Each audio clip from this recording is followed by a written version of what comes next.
My 80-year-old father, 6 foot overweight. You know, here I am, way bigger and tougher than he is now. Maybe not tougher, but physically stronger. And I walked up and I thought, here it is. My dad was so punishing when I was little. If you messed up, you didn't get a second chance. It was the paddle or whatever he could get his hands on. And I mean, I got picked up in church and spanked in the middle of sermons before. He didn't care. And so I'm standing there, and he comes off that car like he's 30 years old, and I thought, just stand here and take it like a man. You deserve whatever he's going to do. And he grabbed me by the shirt, and I turned my face to give him a good shot if he wanted it. And he pulled me to his chest, and he said, son, I love you. It's the first time in my life my father ever told me he loved me. He pulled me close to him. He said, I'm going to take you down to the farm. So Pam had already gotten my clothes, and so I get in the car with him. He starts talking about my mother, which he had never done before. He starts asking me if this was his fault, if he wasn't a good father, which was hard. He wasn't always the father I wanted, but I loved him, and I love him more than anything I can even explain to you.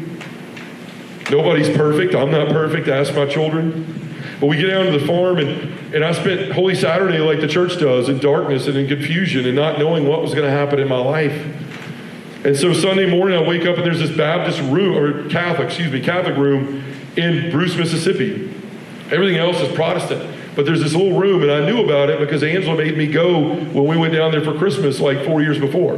She said, if we go into your dad's, we're going to Christmas Mass. So I'd been there was a priest there and a nun, and I woke up that next Sunday morning, and I had for the first time in my life, I had the desire to go to Mass. So I show up at 11 o'clock, it's Easter, I'm expecting all these people, and nobody's there. I'm like, really, God, the one time I want to go to Mass and nobody's here? So all of a sudden this sister pulls up in her Jeep, and I'm sitting there crying and banging the steering wheel like, I can't believe I can't go to Mass. And she looks at me and she's like, what's the matter with you? And I was like, I didn't want to go to Mass. You know, she probably thought I was nuts. And she said, young man, we're in a 4-H club down the street, down the road in the next town.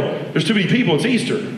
She goes, like, I came back to get something for the priest, so go, you'll beat me back. And so I go there, and this priest walks in, it's the same priest. He gives this beautiful homily, in English and Spanish, and it's not the priest that I heard confession from, not that guy. The same priest from the 5 years before. I'd never spoken to the guy, never told him my name. I walked in, went to that Christmas Mass, and walked out. So here I am on Easter, I'm sitting there, there's all these families, and I'm trying not to cry because it hurts so much not to be with mine.